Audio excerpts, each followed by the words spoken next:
Hello and welcome to the place जहाँ आप अपने नेगेटिव माइंड को पॉजिटिव में कन्वर्ट कर सके विद सुपर श्रीवास्तव। पिछले एपिसोड में, पिछले वीडियो में मैंने आपको बताया था कि what and how you can know your audience, आप अपने ऑडियंस के बारे में कैसे जान सकते हो। इस वीडियो में मैं बताने वाली हूँ how to start that speech. मैंने फुल एक प्रॉपर सेशन बता दिया है कि क्या बोलना है, किसको बोलना है, किस तरीके से बोलना है। आज मैं बताने वाली हूँ कि एक स्पीच को शुरू करने के लिए what are the important things you need to keep in your mind. Number one, सबसे पहला number one is avoid negative and false start. Yes, और what I mean by this, इसका क्या मतलब है, लेट मी एक्सप्लेन यू। सभी ने सुना है, सभी को पता है कि first impression is the last impression. पहला इंप्रेशन सबसे अच्छा होना चाहिए, सबसे बेहतरीन होना चाहिए। बट अगर आप पहला इंप्रेशन में ऐसे कुछ लाइंस बोलने वाले हो तो let me tell you it will ruin it. For an example, number one, आवाज आ रही है? सभी लोग को आवाज सुनाई दे रही है ना? Is it working? Hello hello hello, आवाज आ रही है? Okay okay, let's start. Number two,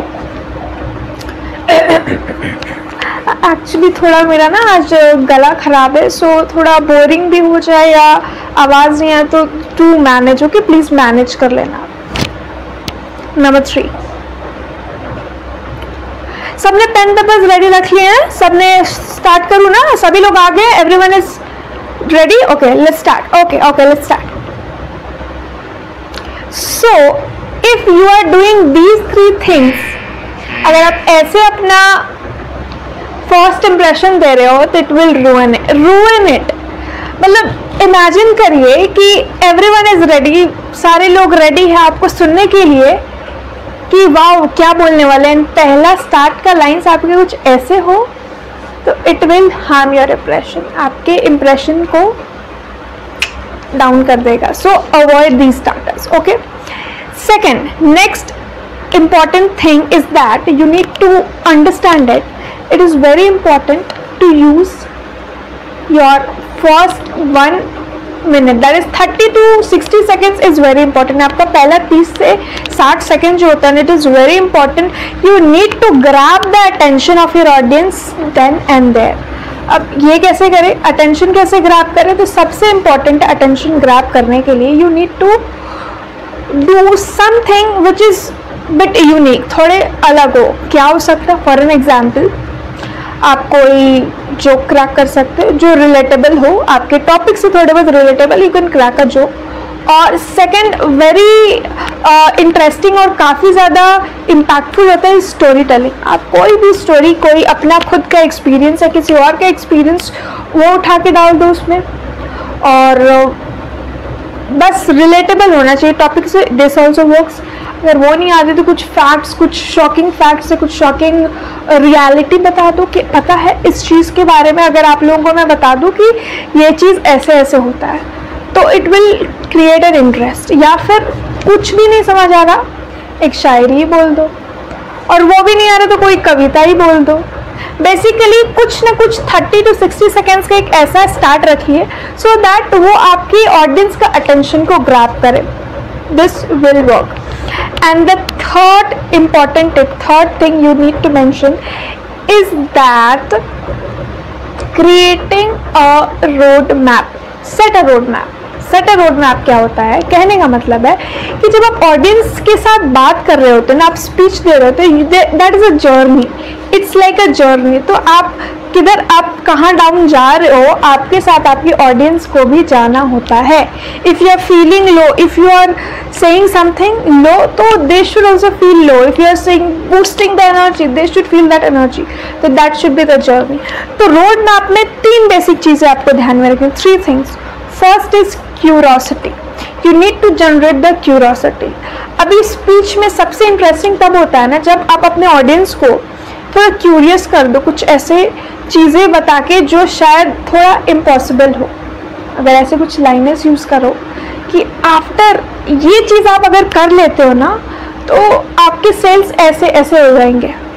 अगर फॉर एन एग्जाम्पल, अगर आप ये चीज़ करोगे तो मैं आपको बता सकता हूँ कि आपके लिए पर्टिकुलर एग्जाम्स क्रैक करना बहुत ईजी हो जाएगा।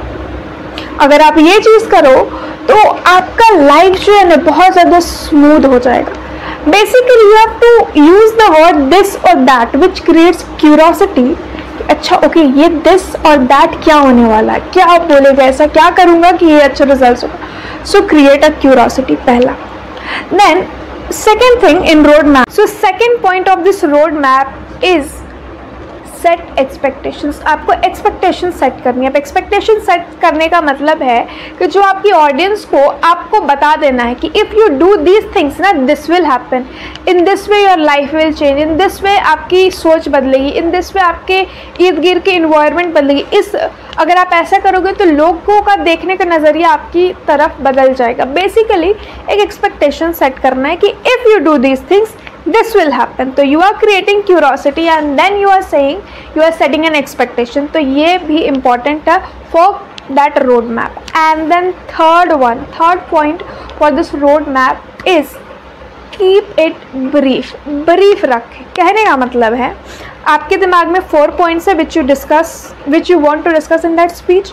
तो उस चारों पॉइंट के लिए आपको टाइम बहुत ज़्यादा नहीं एग्जैजरेट करना। पर्टिकुलर पॉइंट पे आपने बहुत बोल दिया, सेकंड पॉइंट पे बिल्कुल ही कम बोले, थोड़ा बोले, बिकॉज आपके पास समय नहीं, you have that particular time limit, उसमें ही आपको बोलना है। तो कोशिश करना है कि ब्रीफ हो, क्लियर हो, कम शब्द में इम्पैक्ट ज़्यादा डालना है। तो try to do this thing. Okay, so yes, these were the whole tips which you need to keep in mind जब आप अपना पब्लिक का प्रेजेंटेशन या कोई स्पीच कहीं पे भी आप देने वाले हो, चाहे वो कॉन्फ्रेंस हॉल हो, चाहे आपका बोर्ड रूम हो, चाहे किसी स्कूल में हो, क्लासरूम में हो, फैमिली में हो, या फिर एग्जैक्टली कोई एक्चुअल स्टेज पे जाके आपको बोलना है, वट एवर इट इज़, इन सारी चीज़ों को याद रखना है। And yes, these were the whole thing which I wanted to tell you people कि public speaking में benefits से लेके how to do it मैंने सब कुछ डिस्कस कर दिया इस सीरीज़ में। I hope this will help you. I hope I really want कि आप जाके सारे वीडियो सीरीज़ देखो and it will work. And yes, let me know in the comment section which one was your favorite point, which one was your favorite topic. Let me know in the comment section. And yes, if you haven't subscribed, I'm reminding you again, do subscribe, press that bell icon, and I'll see you later. Bye bye.